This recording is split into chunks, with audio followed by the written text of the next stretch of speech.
Semoga keberadaan kita di majelis ilmu seperti saat sekarang ini menjadi bagian dari amal saleh yang diterima oleh Allah Azza wa Jalla dan juga menjadi pemberat timbangan kebaikan kita di hari kiamat nanti. Amin Allahumma amin. Jamaah dirahmati Allah Subhanahu wa taala, tema yang akan kita angkat pada kesempatan kali ini terkait dengan masalah ukhuwah Islamiyah. Baik, jamaah dirahmati Allah Subhanahu wa taala, sebelum kita akan membahas merinci terkait dengan pembahasan ukhuwah Islamiyah ini, tentu saja kita harus menyadari, memahami bahwa ini bagian dari usuluddin, bagian dari pokok dasar ajaran Islam. Jadi maknanya ini terkait dengan masalah akidah, terkait dengan masalah keyakinan yang sifatnya mengikat. Dalam ungkapan lain, berbicara ukhuwah Islamiyah berarti berbicara masalah kualitas iman dan Islam kita. Berbicara ukhuwah Islamiyah berarti berbicara terkait dengan masalah ketakwaan kita kepada Allah Azza wa Jalla. Karena ini menjadi satu perkara yang gak bisa dilepaskan dan sekaligus menjadi cerminan serta ukuran barometer baik dan buruknya iman kita. Itu bisa dilihat dari perhatian kita terkait dengan masalah ukhuwah Islamiyah. Ini prolog dulu ya, supaya kita memahami ini bukan masalah yang remeh, namun ini permasalahan besar. Sekaligus ini juga menjadi PR besar umat ini, umat Islam.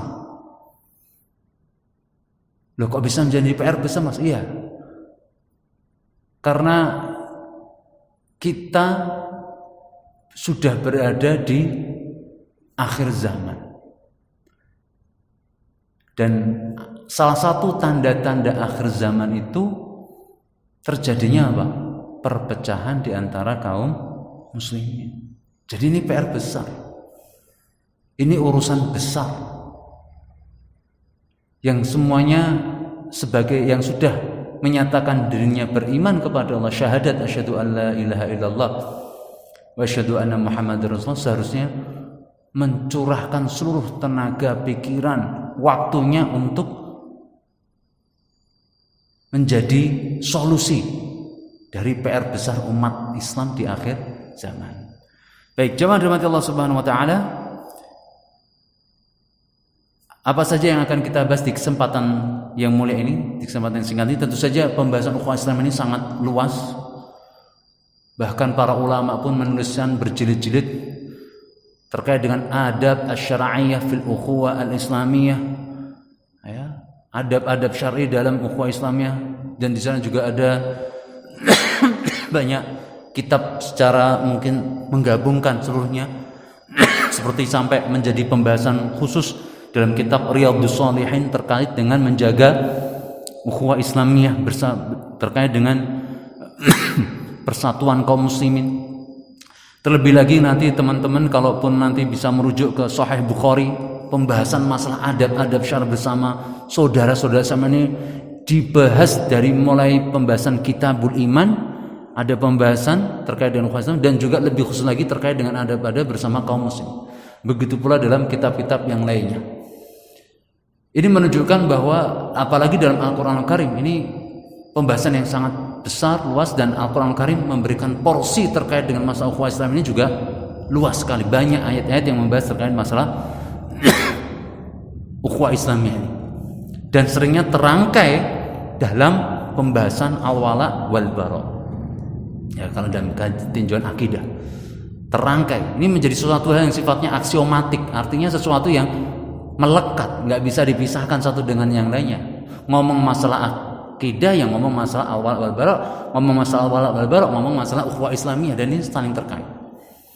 Baik, karena pembahasannya begitu luas dan pembahasannya juga begitu banyak dijelaskan oleh para ulama, begitu mendalam, namun dalam kesempatan yang singkat ini kita coba untuk merangkumnya di beberapa poin. Pembahasan yang pertama terkait dengan apa itu definisi ukhuwah Islamiyah. Ini nggak bisa ditampilkan, Mas. Hah? Oh, sudah di-share di grup. Oke, alhamdulillah, biar lebih ini ya.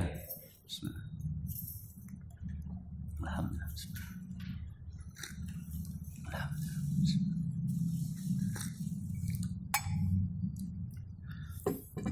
Pembahasan yang akan kita bahas ini dibuka nggak apa-apa? Nggak apa-apa ya. Khawatir kena undang-undang protokol kesehatan kan repot nanti. Baik, jamaah rahmati Allah Subhanahu wa taala. Pembahasan yang akan kita bahas menjadi beberapa poin. Yang pertama, definisi ukhuwah Islamiyah itu apa? Urgensi ukhuwah Islamiyah itu seperti apa? Realita kondisi ukhuwah umat Islam hari ini itu bagaimana? Lalu gambaran ideal ukhuwah Islamiyah yang menjadi harapan kita itu seperti apa? Kemudian kita masukkan pula pembahasan terkait dengan strategi setan merusak ukhuwah Islamiyah. Kemudian terakhir adalah langkah-langkah menjaga ukhuwah Islamiyah. Baik, kita mulai dari pembahasan yang pertama. Poin pertama yang terkait dengan definisi ukhuwah Islamiyah. Kata-kata ukhuwah sendiri dari asal katanya al-akh, ya, akhun, ya, yang mananya adalah saudara, dan dia menjadi kata benda isim ukhuwah, ya, artinya persaudaraan. Secara istilah ketika disandingkan dengan sifat Islamiyah berarti mananya apa? Ikatan persaudaraan yang didasarkan dan disebabkan oleh faktor iman dan Islam. Nah itu. Jadi kalau kita perhatikan dalam kehidupan kita di dunia ini, semuanya pasti punya ikatan-ikatan, ya enggak? Ikatan-ikatan, afiliasi, hubungan dan seterusnya. Dan semuanya macam-macam motifnya dan macam-macam alasannya. Ada yang kedekatan, unsur kedekatan nasab, ya. Ada yang sifatnya unsur kedekatan ya karena satu bangsa. Ada unsur kedekatan yang Anda bersaudara karena ada kepentingan. Nah ini lebih repot lagi kalau ada kepentingan. Dan di antara seluruh jalinan ikatan-ikatan itu, maka yang paling utama dan yang harus diperhatikan terkait dengan masalah agama, masalah iman. Dan lebih spesifik lagi, kita sebagai seorang muslim, maka apa? Diikat dengan satu ikatan iman, disaudarakan oleh Allah Azza wa Jalla, ya. Sebagai seorang muslim dan muslimah, mukmin bangunnya ini jadi satu kesatuan. Ya karena memang tabiat manusia itu berkelompok, Mas, Mbak, ya enggak? Satu dengan yang lainnya tuh akan saling mencari golonganku tuh di mana. Itu udah tabiat manusia. Dia akan mencari, orang beriman pasti akan mencari temannya yang beriman. Ya. Orang kafir juga akan mencari golongannya yang kafir. Munafik juga akan mencari orang munafik. Itu sudah menjadi satu tabiat. Maka Allah Subhanahu wa taala menghadirkan satu syariat yang namanya ukhuwah Islamiyah ini, ada sebuah ikatan jalinan persaudaraan yang memang didasarkan, disebabkan oleh Anda atau kita semuanya sudah menyatakan asyhadu alla ilaha illallah wa asyhadu anna muhammadar rasulullah, tanpa lagi memandang dari mana Anda, asal Anda dari mana, dari bangsa apa, keturunannya apa, ya, dari negara apa. Jadi semuanya diikat dengan satu kesatuan persaudaraan, yaitu persaudaraan Islam. Baik, ini definisinya, ya. Jadi membahas ukhuwah Islamiyah berarti ya membahas kaum muslimin secara keseluruhan. Jadi kan luar biasa, ya. Urusan kaum muslim itu tidak sedikit, ya. Banyak, ya, banyak sekali. Nah, sebab itu ini maka kita ringkas, ya.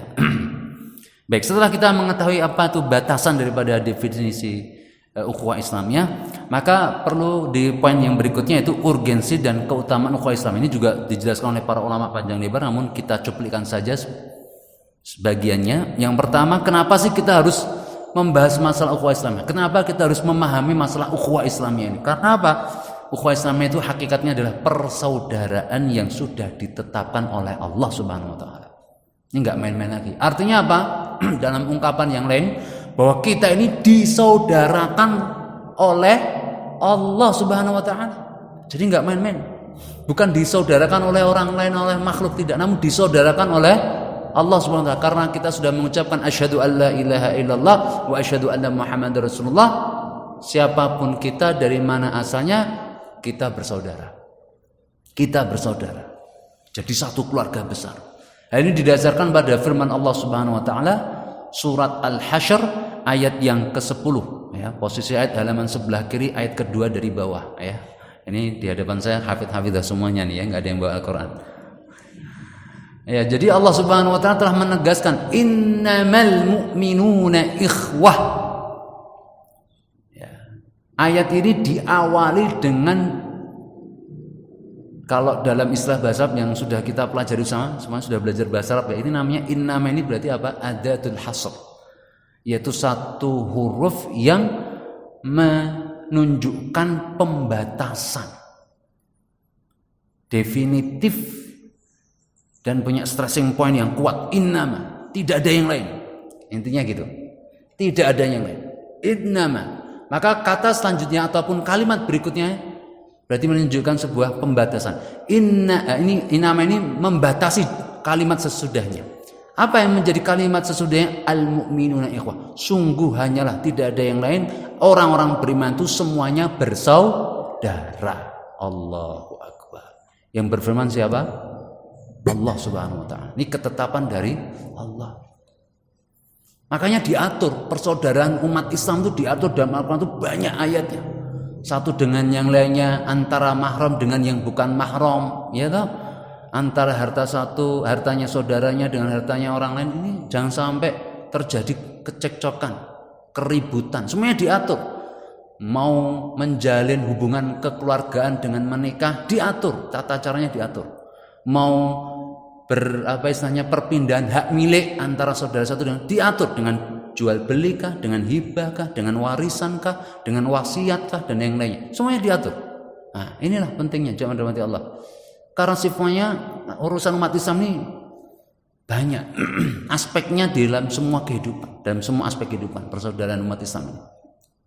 Maka kembali lagi di ayat poin yang pertama, bahwa kenapa kita harus perhatian dengan ukhuwah Islamiyah, karena ini menjadi satu ketetapan dari Allah, kita sudah disaudarakan. Maknanya kita harus menjaga persaudaraan ini karena Allah yang memerintahkan.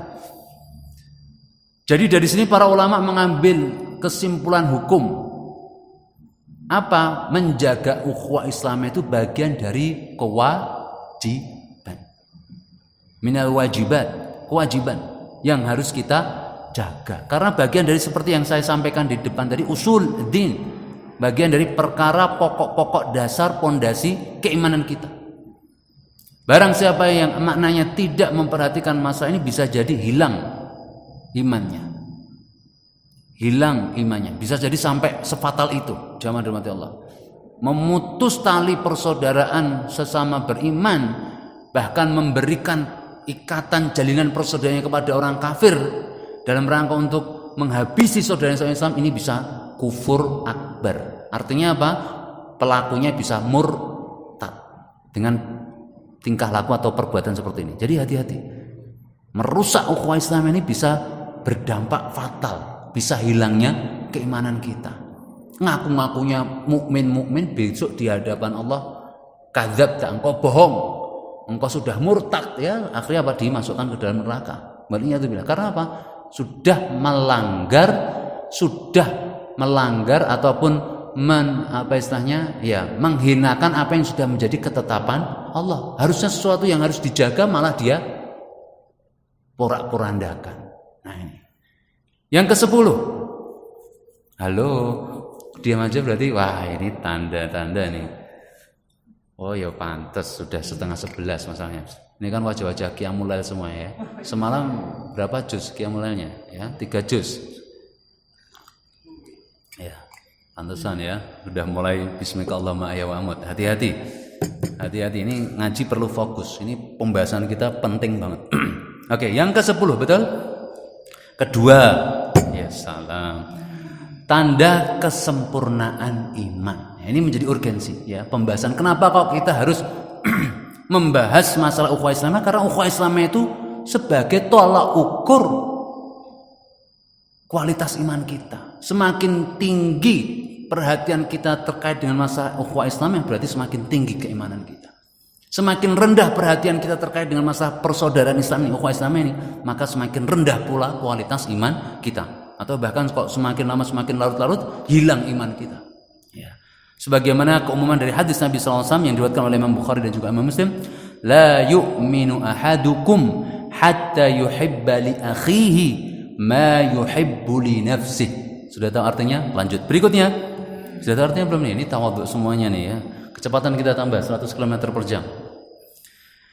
Tidak sempurna iman salah seorang di antara kalian. Saya ulangi lagi, la yu'minu ahadukum. Tidak sempurna iman salah seorang di antara kalian hatta yuhibba li akhihi ma yuhibbu li nafsi, sampai dia mencintai untuk saudaranya apa saja yang dia cintai untuk dirinya sendiri. Kalau dia mencintai untuk dirinya sendiri kesehatan, kenikmatan, kenyamanan, kedamaian, maka hal yang serupa harus kita harapkan pula itu terjadi untuk saudara kita, dirasakan pula oleh saudara kita. Ya, harusnya seperti itu. Sampai hadis Nabi SAW terkait dengan masalah persaudaraan ini banyak sekali seperti yang saya utarakan. Di antaranya gambarannya itu seperti ibarat satu tubuh.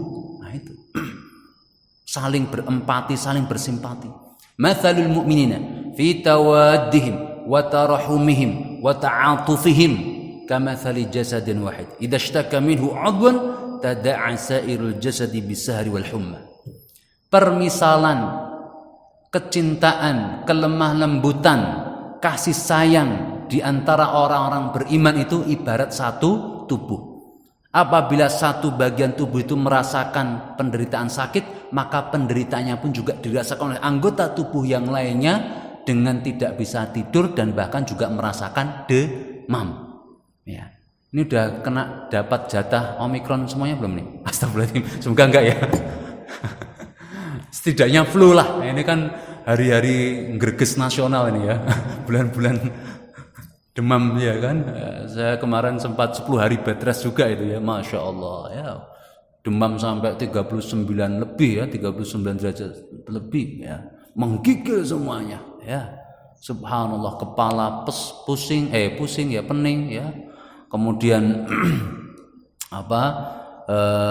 pernafasan juga agak mampet gitu ya, hilang rasa, wah gitu ya. Udah bismillah ya, obatnya gampang ternyata ya. Pokoknya madu, yaitu madu asli atau madu murni ya kira-kira. Kemudian ya harbatus sauda, ya istirahat, pokoknya makan bakso, soto yang enak-enak. Gitu. Ya toh, saya yakin semuanya pernah merasakan sakit. Ya. Nah begitulah ibarat satu tubuh jamaah sekalian. Ya. Maka ini nggak main-main. Maka sebagai seorang muslim harus kita tumbuhkan rasa empati kita, simpati kita, solidaritas kita. Ya. Karena itulah membuktikan kesempurnaan iman kita.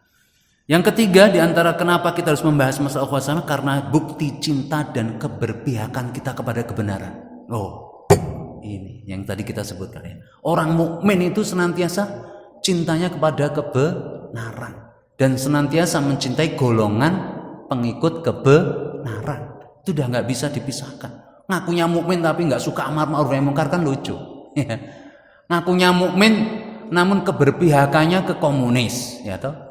Ngakunya mukmin namun keberpihakannya ke sekuler. Ada atau tidak? Nah, ini bahaya. Ya. Nggak bisa. Anda orang beriman, pasti Anda akan mengikuti dan berafiliasi, berpihak kepada golongan yang pengikut kebenaran. Dan siapa itu golongan pengikut kebenaran itu? Orang-orang yang beriman kepada Allah dan Rasul-Nya. Itu karena Islam itu identik dengan kebenaran, identik dengan keadilan, dan anti dengan kedzaliman, serta tidak pernah berkompromi dengan kemaksiatan. Ya kan gitu. Nah ini cukup banyak ayat-ayat berkenaan dengan ini. Diantaranya ya kita cuplikan, yaitu surat At-Taubah ayat ayat 71. Allah Subhanahu wa taala berfirman dalam surat At-Taubah ayat 71, wal mu'minuna wal mu'minatu ba'dhum awliya'u ba'd ya'muruna bil ma'rufi wa yanhauna 'anil munkari wa yuqimuna ash-shalata wa yu'tuna az-zakata wa yuti'una Allah wa rasulahu ulaika sayarhamuhumullah innallaha azizun hakim. Dan orang-orang beriman dari kalangan laki-laki dan juga orang-orang beriman dari kalangan wanita, sebagian adalah menjadi wali bagi sebagian yang lainnya. Ya, perwalian artinya afiliasi, loyalitas satu dengan yang saling mengaitkan kesetiaannya.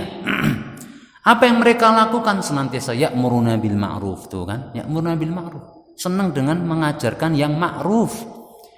Wa yanhauna 'anil munkar, dan senantiasa mencegah dari perbuatan yang mungkar, yang buruk, yang maksiat. Wa yuqimuna shalah, dan senantiasa mendirikan salat. Apalagi yang di depan saya ini qiyamul lail ya, Masya Allah. Kalau sudah cinta qiyamul lail, salat 5 waktu nggak usah ditanyakan lagi ya, nggak, Masya Allah. Senantiasa tepat waktu ya, dan yang laki-laki berjamaah di masjid ya kan, luar biasa. Alhamdulillah. Ya.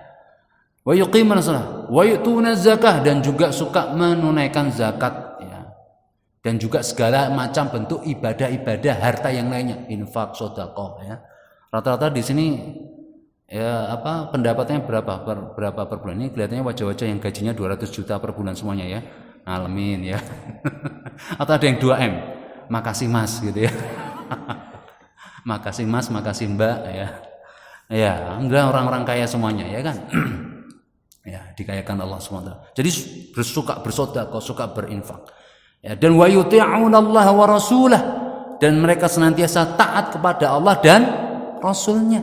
Ulaika sayarhamuhumullah, mereka itulah orang yang akan mendapatkan rahmat dari Allah. Innallaha azizun hakim, sesungguhnya Allah Subhanahu wa taala Maha perkasa lagi Maha bijaksana. Nah, ini jamaah dirahmati Allah. Melanjutkan perbahasan terkait dengan urgensi dan keutamaan dari pembahasan masalah ukhuwah Islami. Kenapa? Karena ukhuwah Islam ini sebagai sebab mendapatkan rahmat Allah Subhanahu wa taala. Semakin kita memberikan perhatian pada ukhuwah Islamiyah, berarti itu menunjukkan semakin dekatnya kita dengan rahmat Allah, kasih sayang Allah di dunia dan di akhirat. Itu Mas. Ini sebagaimana keumuman firman Allah Subhanahu wa taala yang terulang lagi dalam surat Al-Hujurat ayat yang ke-10. Innamal mu'minuna ikhwah fa aslihu baina akhwaykum wattaqullaha la'allakum turhamun. Sungguh hanyalah orang-orang beriman itu adalah saling bersaudara, maka lakukanlah perbaikan, islah ya di antara mereka, dan bertakwalah kalian kepada Allah agar kalian mendapatkan rahmat dari Allah. Gitu. Mohon maaf, batunya masih awet nih ya. Alhamdulillah.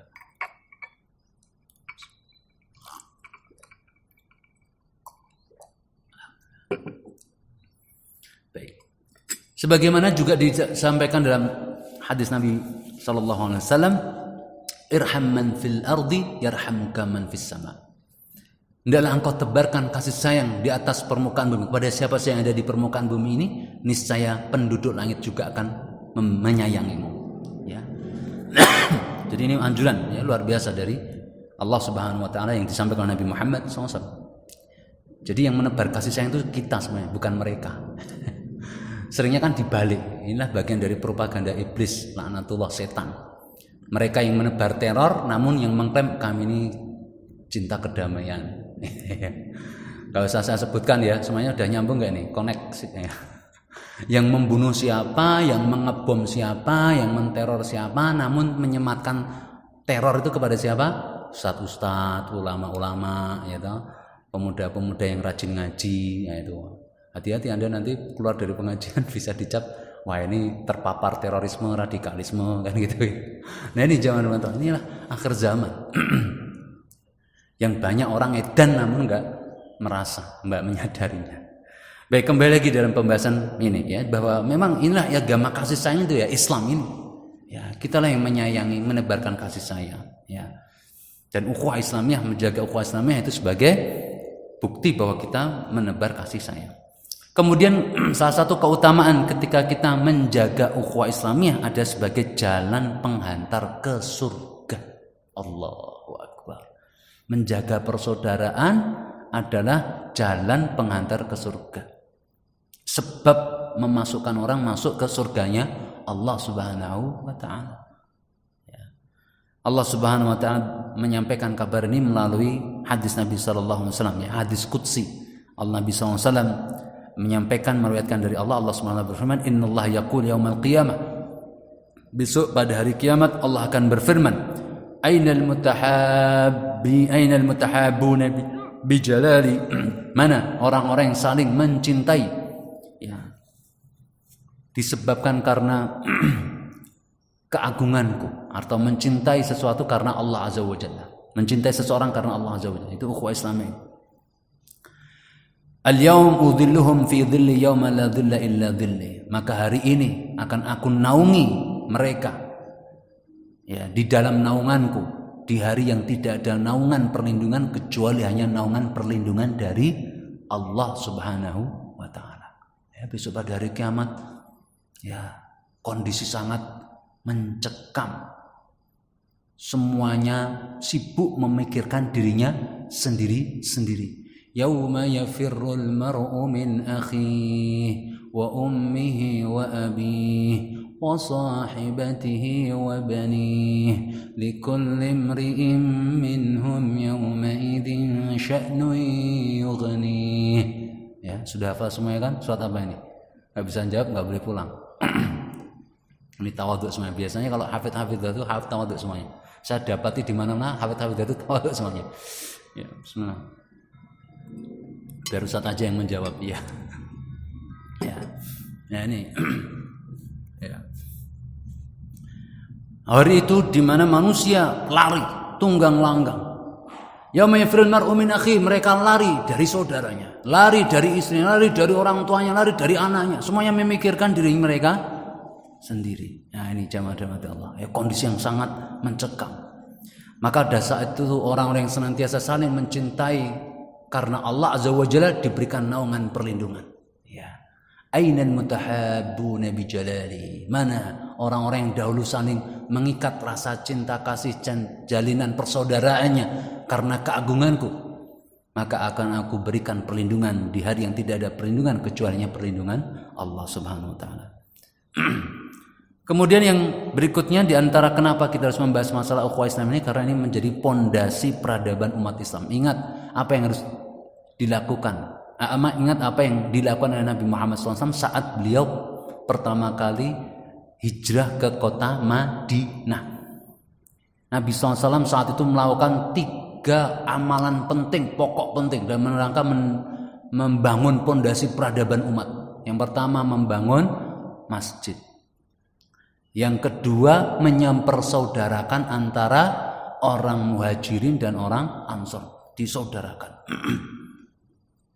Dan yang ketiga membuat perjanjian damai dengan seluruh, ya, elemen masyarakat Madinah yang terdiri sangat heterogen. Ada orang Yahudinya, ada orang musyrik, ada orang Nasrani dan seterusnya. Diikat, ya, dengan satu perjanjian damai. Ya. Nah, ini jamaah rahmatullah. Dan poinnya adalah, ya, yaitu saat itu Nabi SAW mempersaudarakan antara orang-orang muhajirin dan orang-orang ansor, yang mana mereka secara nasab mungkin jauh, ya, nggak ketemunya ya Nabi Adam, gitu ya, ya kan, bukan ketemunya Meganthropus paleojavanicus, bukan, atau Homo soloensis atau Homo apalagi, ya, semuanya ke Nabi Adam sebagai bapak manusia. Maka dipersaudarakan itu orang muhajirin dan ansor. Ya. Bahkan tidak pandang dulu, ya, orang yang dunia dari Ethiopia, Habasyah seperti Bilal bin Rabah dipersaudarakan dengan sahabat-sahabat ansor dari Madinah, ya. Yang berkulit hitam bersaudara dengan kulit putih, yang kulit sawo matang bersaudara dengan kulit kuning, ya, dan seterusnya. Itulah Islam, luar biasa indahnya. Ya. Kemudian kenapa harus membahas masalah ukhuwah Islam? Ya, karena ukhuwah Islam ini ternyata pondasi kekuatan yang ditakuti oleh setan dan bala tentaranya. Nah, ini yang nanti juga akan kita singgung nanti di poin berikutnya. Ya, Allah SWT berfirman dalam surat Al-Anfal, kalau kita pengen menang dan kita pengen menguasai ya dunia ini, dan itu menjadi tuntutan kita, maka kita harus menjaga persatuan ukhuwah Islamiyah. Surat Al-Anfal ayat 46, Allah Subhanahu wa taala firman, "Wa Allah wa rasulahu wa la tanaza'u fatafshalu wa tadhhaba rihukum wasbiru innallaha ma'as sabirin." Dan hendaklah kalian taat kepada Allah dan Rasulnya, dan janganlah kalian berpecah belah, suka berselisih. Ya. Fatafshalu, maka kalian akan mendapatkan kegagalan. Wa tadhhaba rihukum, dan akan hilang kekuatan kalian. Wasbiru, dan hendaklah kalian bersabar. Innallaha ma'as sabirin, sesungguhnya Allah berserta orang-orang yang sabar. Ya. Ayat ini berkenaan dengan secara spesifik, ya, secara khusus berkenaan dengan peristiwa perang apa nih kira-kira? Siapa yang tahu? Ya, betul sekali, perang Badar. Biar cepat ya, yang terjadi di tahun berapa Hijriah? Ya, betul sekali, 2 Hijriah di bulan Ramadan. Nah, biar cepat. Biasanya kalau orang hafid itu tawadhu semuanya, nggak mungkin jawab. Ya. Saat itu kaum muslimin mereka berselisih pendapat. Bukan berselisih pendapat ya, berbeda dan hampir terpecah belah. Gara-gara urusan apa? Harta ghanimah. Wah, pokoknya itulah Pak. Itulah ya teman-teman semuanya. Bahayanya kalau manusia itu ketika sudah mencintai harta, itu rusak, bisa merusak kehidupannya, bisa membuat dia itu gila, syahwatnya mendominasi akalnya. Betul. Kalau bukan karena iman kepada Allah, manusia kalau sudah kena fitnah harta, syahwat harta ini udah rusak. Ya. Ini sempat terjadi seperti itu. Wahai Nabi, kami ini yang harusnya paling banyak mendapatkan harta rampasan perang, ghanimah. Karena kami berada di front terdepan. Orang yang pasukan yang berada di front terdepan ngomong gitu. Pasukan yang berada di sebelah kanan, sayap kanan ngomong, tunggu dulu. Kalau bukan karena kami yang merangsek masuk dan menyerang dari sayap kanan, kalian belum tentu bisa menyerang. Maka kami yang paling penting dalam urusan ini. Oleh sebab itu, kamilah yang paling berhak mendapatkan harta rampasan yang paling banyak. Sayap kiri nggak kalah ketinggalan. Sorry bro, kalau bukan karena gue nih, bahasanya gue tapi medok. Kalau bukan karena saya, wah ente nggak ada apa-apanya bro, gitu ya. Saya inilah yang aktif untuk menyerang pasukan dari sebelah kiri. Kalau ini nggak kita serang, ente kelabakan. Oleh sebab itu kamilah yang harus paling banyak mendapatkan harta rampasan perang. Orang yang berada di pasukan barisan tengah, wah ngomong juga, diam semua, lo diam semuanya gitu. Ini kalau bukan karena barisan tengah yang kuat, wah kalian nggak bisa apa-apa. Kami ini yang mensupport, mendeploy, bahasanya tentara untuk ke depan, ke samping kanan, ke samping kiri, bahkan ke belakang untuk menemani pasukan inti Rasulullah SAW. Mendapatkan harta rampasan perang yang paling banyak. Wah, pasukan inti yang ditunjuk oleh Nabi untuk menemani beliau juga ngomong, tunggu dulu. Kami ini orang yang sudah ditunjuk oleh Nabi, special force khusus untuk menjaga beliau. Beliau adalah orang yang paling utama. Maka kamilah yang paling berhak untuk mendapatkan harta rampasan perang yang paling banyak. Nah, seperti itu. Melihat ini sampai turun surat Al-Anfal. Ya, surat Al-Anfal. Nah inilah jamaah-jamaah Allah. Ini bahaya kalau diteruskan, umat Islam akan mengalami kelemahan. Maka turun ayat yang mana? Kalau semakin Anda itu berselisih, semakin mudah terpecah, akan hilang kekuatan kalian. Oleh sebab itu persatuan umat Islam ini sangat diperhatikan dan mendapatkan porsi perhatian besar dari Rasulullah Muhammad SAW, Nabi kita. Maka kalau kuncinya umat Islam ini kuat, kita harus menjaga ukhuwah Islamnya. Pertanyaannya hari ini, umat Islam dalam kondisi kuat atau dalam kondisi lemah? Halo, kondisi kuat atau kondisi lemah? Nah, jawab sendiri-sendiri ya. Baik, kita lanjutkan. Nah, bagaimana realita kondisi ukhuwah umat Islam hari ini? Nah, ini yang mau kita jawab itu tadi ya. Bismillah. Kita ini sebenarnya dalam kondisi kuat atau dalam kondisi lemah? Mari kita lihat ya secara objektif bagaimana kondisi ukhuwah Islam ini. Kondisi yang pertama apa? Kita ini kan umat Islam yang diajarkan oleh Allah, diperintahkan oleh Allah dan diajarkan oleh Rasulullah SAW untuk tidak mengenal batas-batas persaudaraan. Tidak ada batas persaudaraan itu.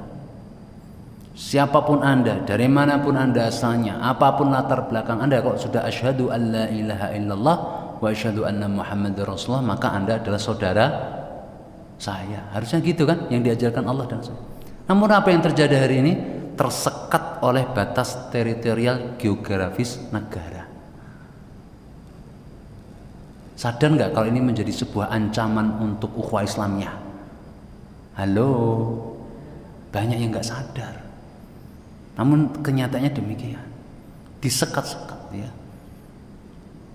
Ya, sejak ditandatanganinya perjanjian Sykes-Picot ya, di era tahun 40-an ya kalau nggak salah ya, dibagi-bagilah kue-kue negara jajahan itu. Ini untuk Prancis, ini untuk Inggris, ini untuk Italia, ini untuk ini, bla bla, gitu. Sampai negara kita pun juga menjadi bagian dari kue-kue yang dibagi-bagi itu. Sehingga apa? Dahulu orang muslim mengakses wilayah kaum muslimin yang lain itu mudah, tanpa administrasi birokrasi yang ribet, apalagi pakai PCR atau swab.